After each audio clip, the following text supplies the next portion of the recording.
Donc, on avait vu le lévodopa, puis je vous ai dit que le médicament lévodopa, dans la vraie vie, il va être donné avec un autre médicament, le carbidopa, puis ça va s'appeler le Sinemet. Le nom commercial de ça, c'est le Sinemet.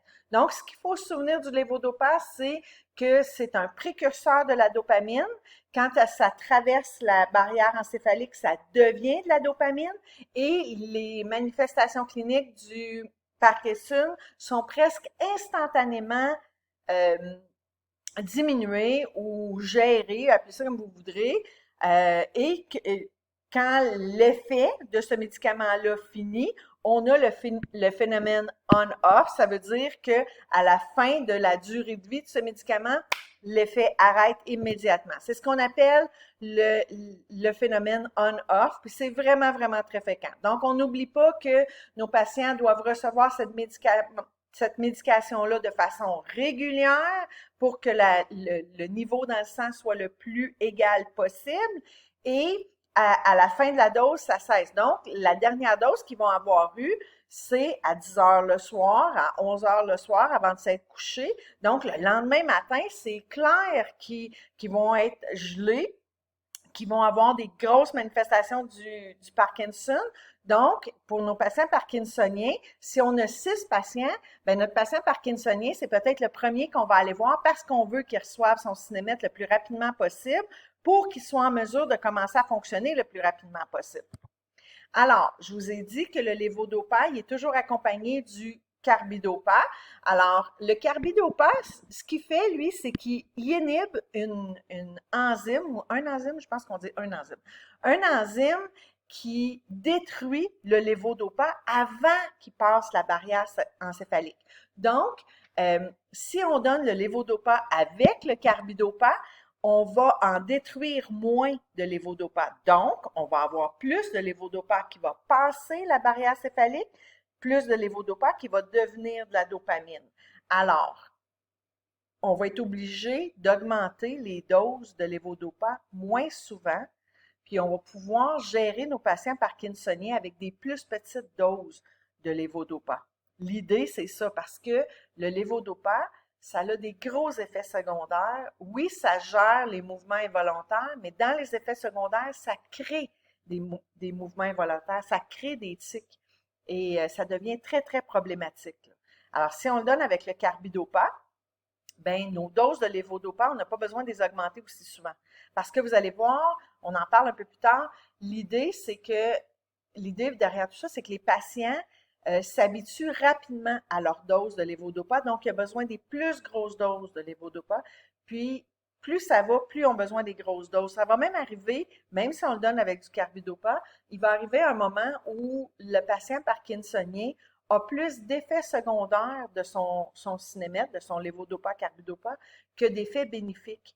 Donc, en fin de vie, en fin de maladie de Parkinson, des fois, on est obligé d'arrêter le cinémètre parce que ça n'a pas d'effet positif, ça n'a plus d'effet positif. Alors, le lévodopa carbidopa, le nom commercial, c'est Sinemet, c'est le médicament de choix chez les Parkinsoniens. Euh, ce que je viens de dire, c'est que quand on les donne les deux ensemble, ça permet de maintenir la dose de lévodopa à plus petite dose. Parce que dans les effets secondaires, les mouvements involontaires, beaucoup, beaucoup de tics, les nausées, vomissements, la xérostomie, la bouche sèche, puis déjà qui ont de la misère à manger, déjà qui ont de la misère à avaler, si on la bouche sèche, c'est encore plus problématique. Beaucoup d'hallucinations puis d'étourdissements sont déjà à très haut risque de chute. Si on leur met des étourdissements en plus, c'est vraiment problématique. Donc, au fil des années, le cinémètre va créer plus d'effets secondaires que d'effets bénéfiques, puis on va être obligé de l'arrêter. Donc, l'idée de donner le carbidopa avec le lévodopa, c'est de pouvoir utiliser le lévodopa le plus longtemps possible.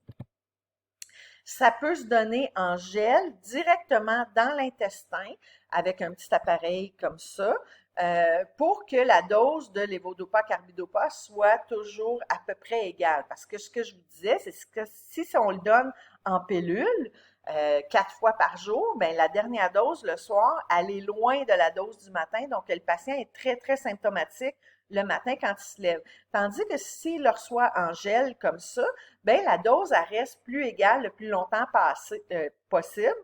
C'est sûr que, là, vous allez me dire, mais pourquoi c'est pas tous les patients qui ont ça? Ben, c'est pas tous les patients qui sont prêts à gérer un appareil qui est branché après eux tout le temps avec un tube qui va direct dans leur intestin. Il y a des risques à avoir ce tube-là. Ça peut causer des infections. Bon. Fait que oui, c'est un bon appareil pour certaines personnes, puis pas pour d'autres. Ensuite de ça, les agonistes de récepteurs de dopamine, ça veut dire les récepteurs sont plus réceptifs au petit peu de dopamine qui nous reste. Alors, dans ces classes-là, il y a le Mirapex. Le Mirapex, vous allez le voir dans vos FADM de vos patients pour d'autres problèmes de médical, comme le syndrome des jambes sans repos.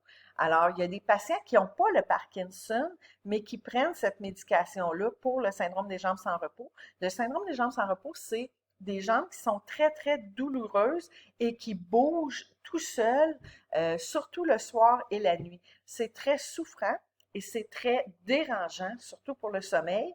Donc, il y a des patients qui prennent des antiparkinsoniens, mais qui n'ont pas le Parkinson. Le ropinirole, Requip, c'est aussi un médicament qu'on va voir chez certaines maladies, chez certains patients avec la maladie de Parkinson. MP, là, ça veut dire maladie de Parkinson. Des fois, c'est un médicament qui est donné en même temps que le Synamètre. Des fois, c'est un médicament qui va être donné quand le Synamètre est plus fonctionnel, on donne ces médicaments-là à la place.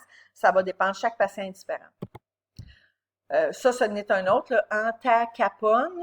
Lui, c'est un inhibiteur de l'enzyme qui dégrade la dopamine. Donc, si le petit peu de dopamine qu'on a, que le cerveau d'un Parkinsonien produit, on ne veut pas la détruire, on ne veut pas la faire détruire par un enzyme, donc on va donner un médicament qui détruit ou qui empêche cette enzyme-là de fonctionner.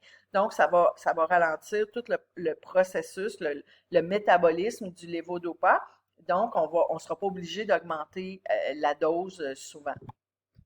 Les anticholinergiques, c'est les médicaments qui empêchent les mouvements involontaires.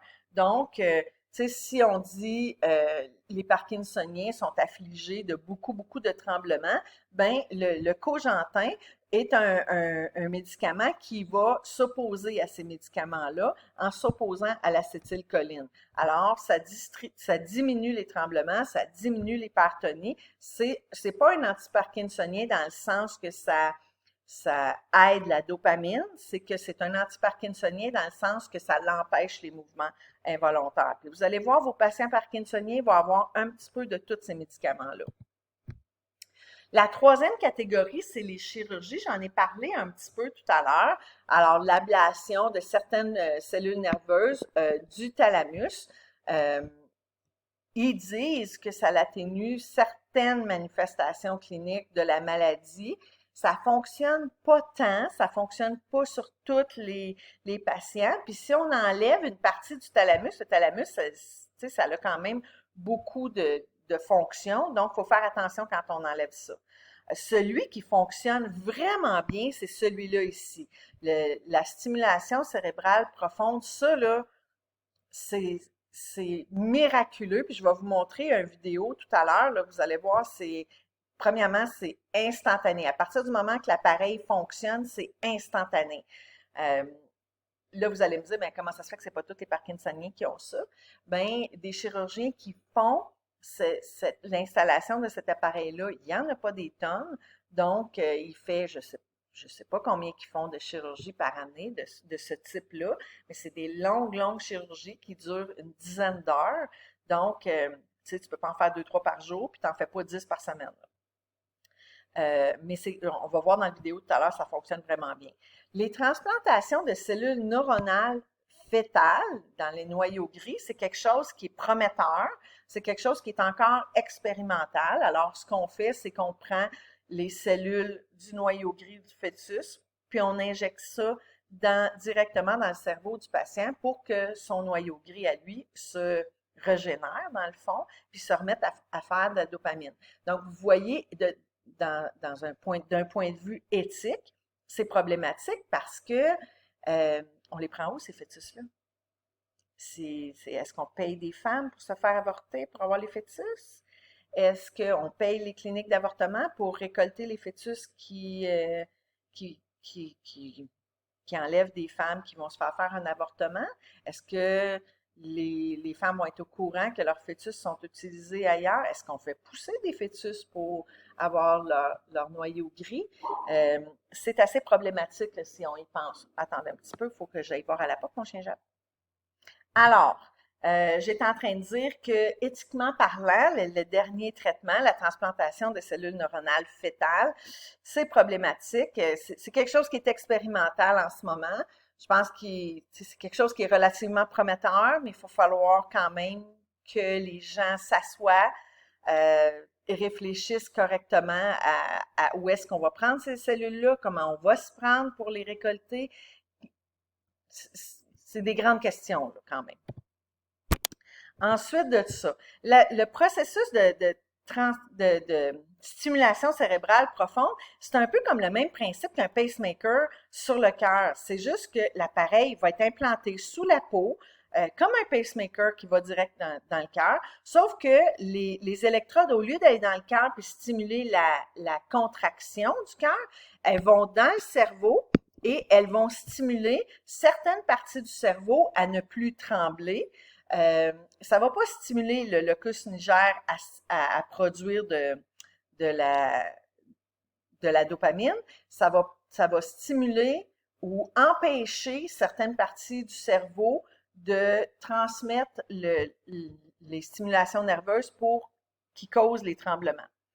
Alors, on arrive à mon vidéo. Ce que je vais faire, je vais arrêter cette capsule-là, puis on va retourner voir les vidéos par la suite parce que surtout là, le premier, là, il est vraiment intéressant. Donc, je vais arrêter maintenant pour que je puisse placer toutes mes affaires pour ne pas perdre là, mon enregistrement.